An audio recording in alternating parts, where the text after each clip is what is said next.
So hello one and all, it's me Mukund Sriram. So in this video, we'll be going to the second module of accounting basics, that is analyzing transactions. So in this modules, basically we'll get more technical into accounting.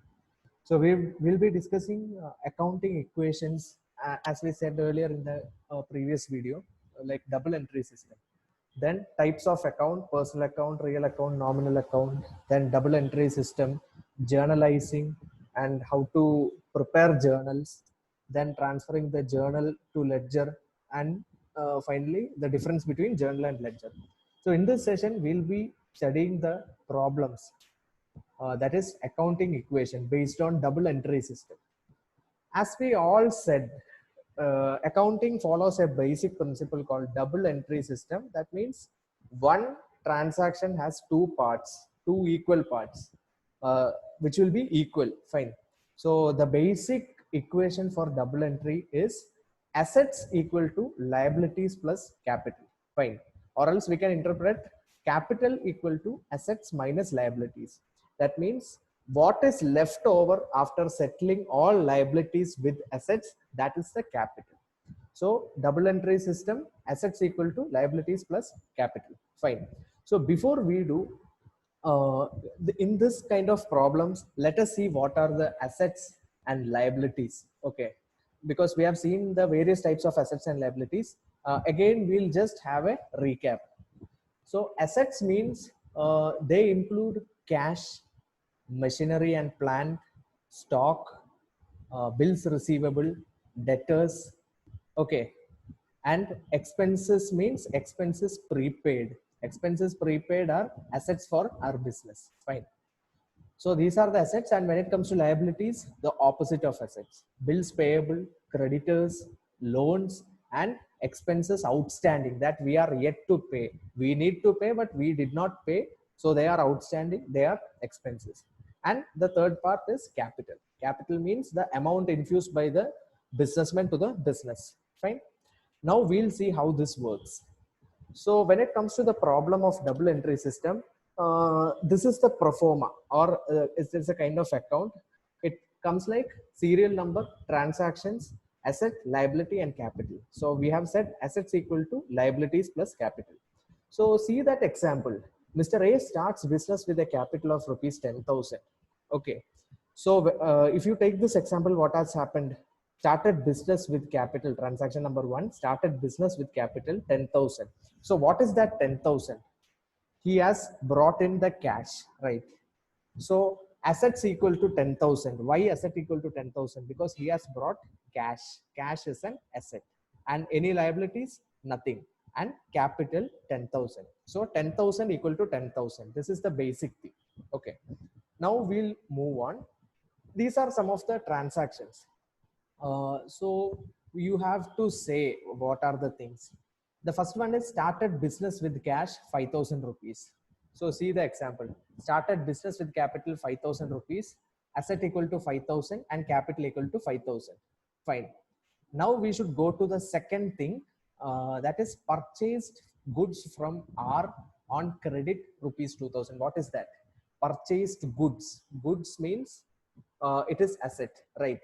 So 2,000 increase in asset, and you should see on which basis. It is on credit basis. Credit means our liability is going to increase because we need to pay our creditors.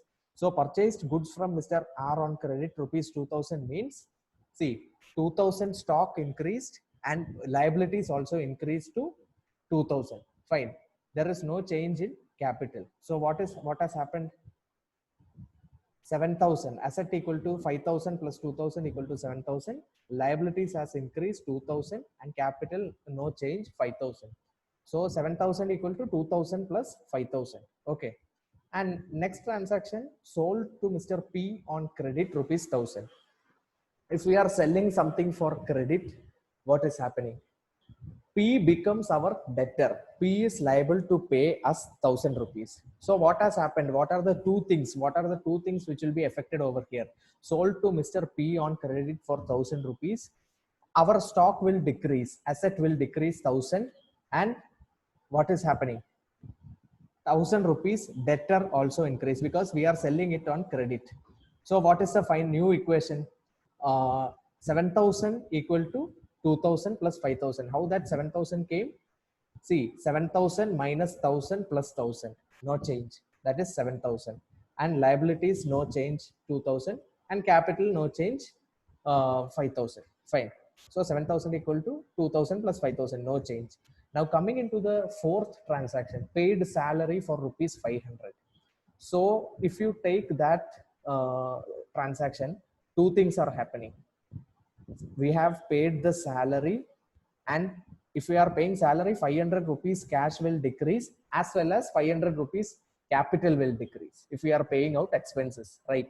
So see, 500 rupees cash has been decreased, no change in liability, and 500 rupees capital has decreased. So see the new equation below transaction number 4. 7,000 minus 500 equal to 6,500 is equal to 2,000 plus 4,500. Again, asset equal to liabilities plus capital, right? Now moving to the fifth transaction, withdrew 1,000 rupees for personal use. What is happening there? He has withdrawn cash for personal use. See, 1,000 rupees cash has decreased, right? 1,000 rupees cash has decreased, no change in liabilities, and 1,000 rupees capital has also decreased. Fine. Because you may have confusions, because after this we'll be studying journal entry, then your confusion will go. Now just see the transaction based on your logic. So fifth transaction is over, and new equation 5,500 equal to 2,000 plus 3,500. Perfect. Now moving to sixth transaction, paid to Mr. R rupees 1,000 for earlier purchase. What has happened?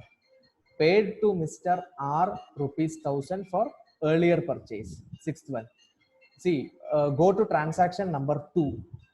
Purchased goods from Mr. R on credit rupees 2,000. Of that 2,000, we are selling. We are taking out, or we are paying off 1,000 rupees, right? So what is happening?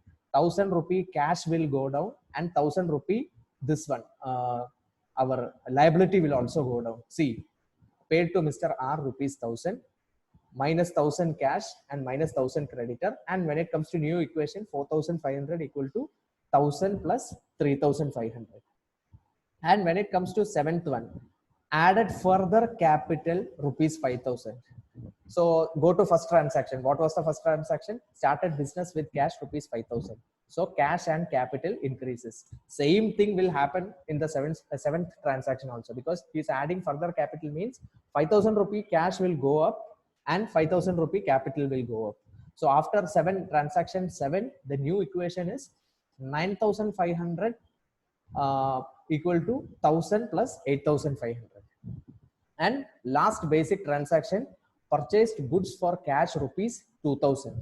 Okay, purchasing goods for cash. Go to second transaction, purchase goods on credit. If you are purchasing goods on credit, your stock will increase, your liability will increase.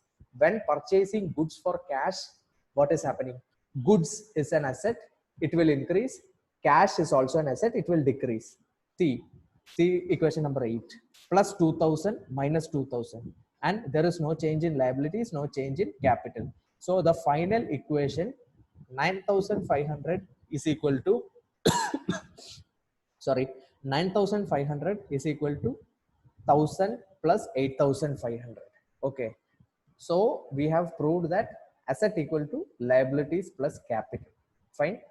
And you may have doubt how all these things are happening. This is based on the journal entry that we'll study in the next session. Now moving on, next one. Now you will say, you should say which one is affected. Purchased goods on credit rupees 1,000. What is happening? Purchased goods means goods increases, asset increases rupees 1,000, and it is on credit. Credit means we have to pay. So liabilities will also increase. So asset increase 1,000, liabilities increase 1,000. Then second transaction, rent received rupees 500. So in the previous example, we said that rent paid rupees 500. What has happened? Their assets cash 500 decreased and capital 500 decreased. Here we are receiving the rent. So asset will increase and capital will also increase. See, 500 plus 500, the second transaction. Now you may have a small doubt on third transaction. Sold goods costing rupees 50 on credit for rupees 70. Again read, sold goods costing rupees 50 on credit for rupees 70. 50 രൂപ value ഉള്ള goods നമ്മൾ 70 രൂപയ്ക്ക് cell ചെയ്തു. So 20 rupees is profit, right? So we'll see the effect. See, asset increased by 70. How? Because we are selling, or our debtors has increased to 70. And how much value, how much costing value goods decreased? Only 50. So 50 value will be decreased. And the difference between them, that is 70 minus 50 is our profit. It should be increased in capital. Simple line. Fine. Next one, rent outstanding rupees 1000. What is that? Rent outstanding means liability. So which all two things will get affected? Rent outstanding rupees 1000 means liability increase by 1000 and capital will also decrease by 1000, because there is no point of talking about asset in this transaction. So when it comes to rent outstanding, liabilities will increase, capital will decrease. Then purchased furniture rupees 1000. What are the two things? If nothing is said, you have to consider that it is a cash transaction. We are purchasing furniture worth rupees 1000 means furniture is asset, cash is also asset. So furniture increases by 1000, cash decreases by 1000. That is why plus 1000 and minus 1000 is mentioned there. Fine. Next one, withdrew rupees 500 worth for personal use. So it is drawings. What is happening? It is not cash. See, withdrew rupees 500 worth goods. Goods are eduthathu. So what is happening? What is happening means minus 500. Sorry, that is a small mistake. Please read it as 500. Okay. And withdrew rupees 500 worth goods for personal use.